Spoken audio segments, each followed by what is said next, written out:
Welcome everyone. Thanks for tuning in. Thanks for everybody who watches the videos on a regular basis. If you're new to the channel, my name is Joe and we really appreciate you showing up and we're glad you found us. Today we're going to talk about the Alaskan sawmill or chainsaw mill and a couple of things that I have done to modify the mill itself in order to make it easier for me. And the first thing to mention about the chainsaw mill is this is extremely portable. You can put this in the back of your vehicle and go out to wherever you're going to be cutting down the trees and mill them right there on location.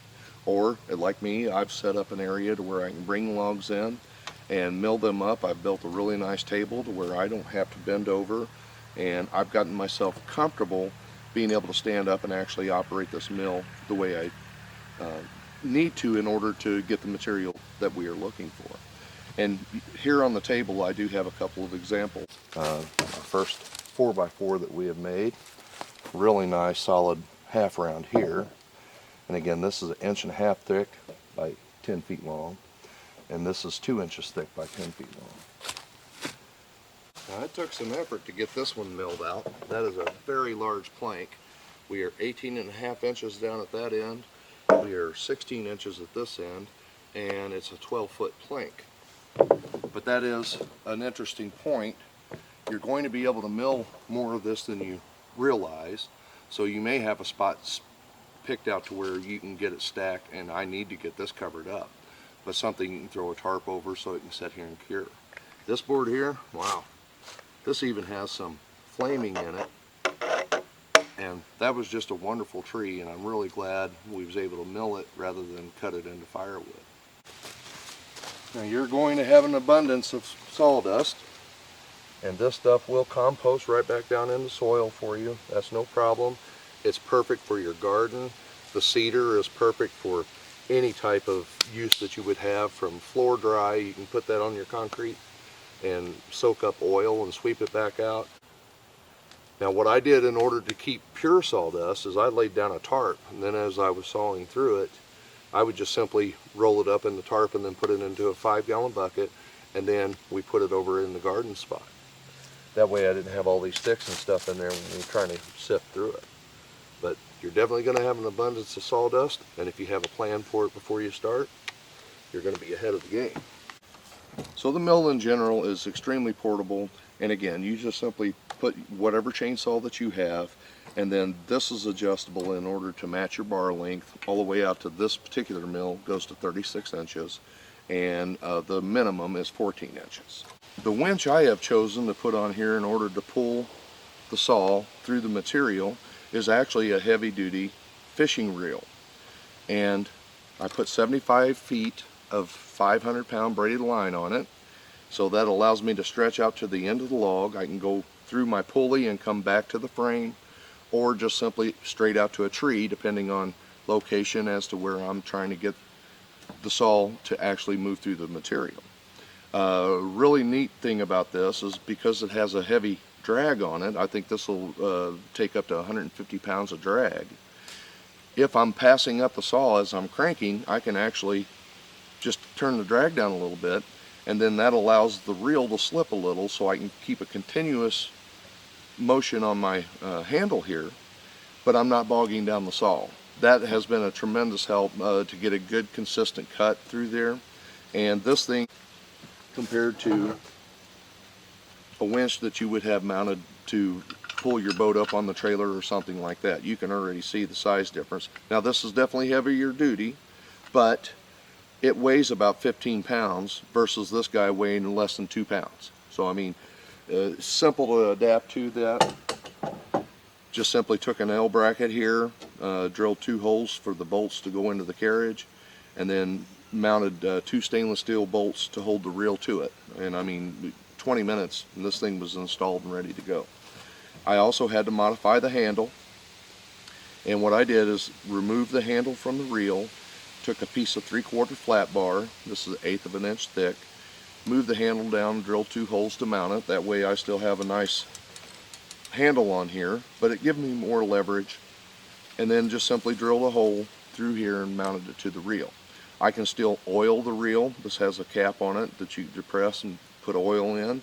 No functionality has changed on the reel whatsoever, and it has made milling a lot easier. You're going to learn how to sharpen a chainsaw pretty quick, because it is something that is required repeatedly in order to get through the material that you're working on.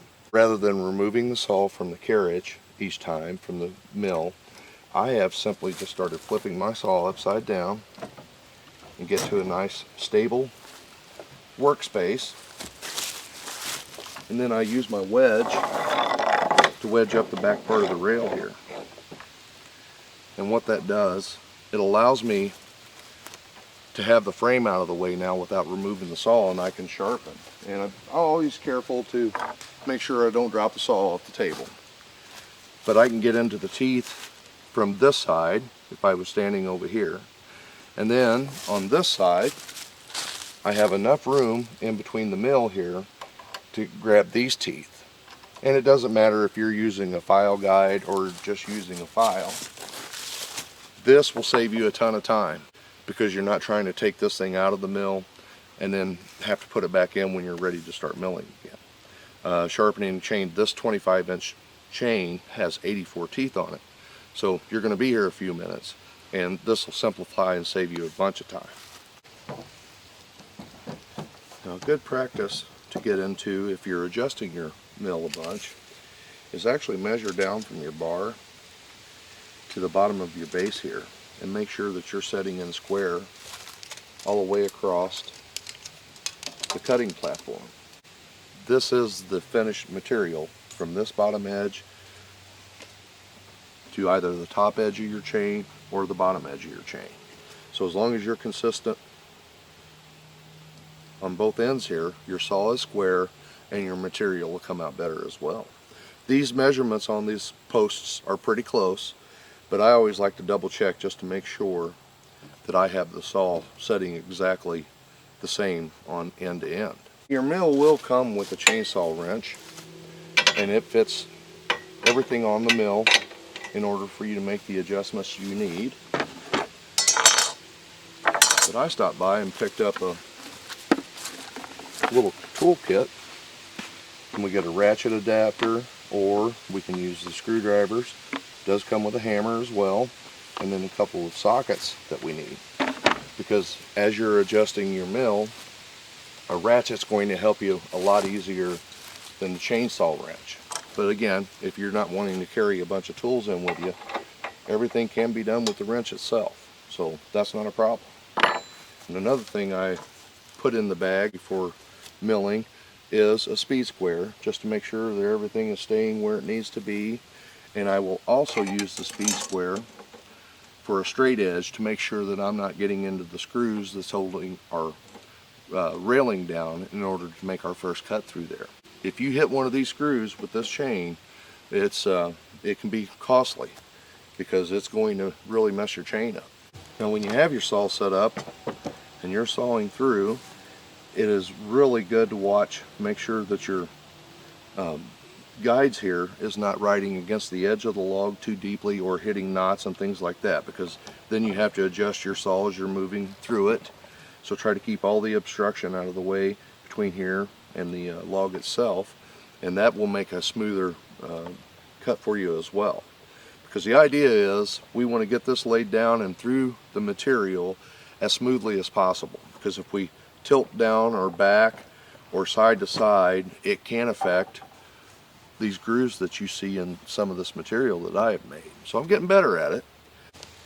And this thing has become almost invaluable. I mean, just a paintbrush, you can clean the material off as you're needing to see something. You can keep your saw clean and keep all the sawdust out of the way. I mean, $2, just get yourself an old soft bristle brush, and this has really helped out. Specifically on the oil, I have found that I had to get a smaller jug in order to leave this in the mill and put oil in for the chain and bar. The large 1-gallon jugs I'm having to pour from up in this area, versus a smaller container I can come right in and pour into the oiler without getting it all over the muffler and things like that. You don't want to create a fire hazard, and you don't want your saw having that much oil spilled over it either. And another thing I found extremely useful, this is laminate flooring that we had left over from a remodeling project. And it matches the exact thickness of the bar and chain that we have here. So rather than putting in wedges and lifting the board that's holding our rails for our first cut, I have found by sliding this in lengthways, and I can almost cover the entire plank, it holds the material more stable, and I don't have to worry about lifting the saw up and it cutting at an angle before we set back down and need to re-wedge. And I keep this one pushed in directly behind the bar, and that always keeps the same gap running, so as the chain is cutting through, I don't have to worry about it trying to wobble on me. This has really helped a bunch. I have definitely enjoyed being able to mill my own material exactly the way I want to mill it, and the finished product is just simply anything that we choose to build out of this stuff now. I hope you enjoyed the video. I want to thank everybody for watching. Again, if you've supported the channel all the way through, we really appreciate it. If you're new to the channel, thanks for showing up, and I hope you found something that's helpful for you. I'll see you on the next one. You guys, if you're doing this out there, I'm telling you, have fun. It's a great hobby.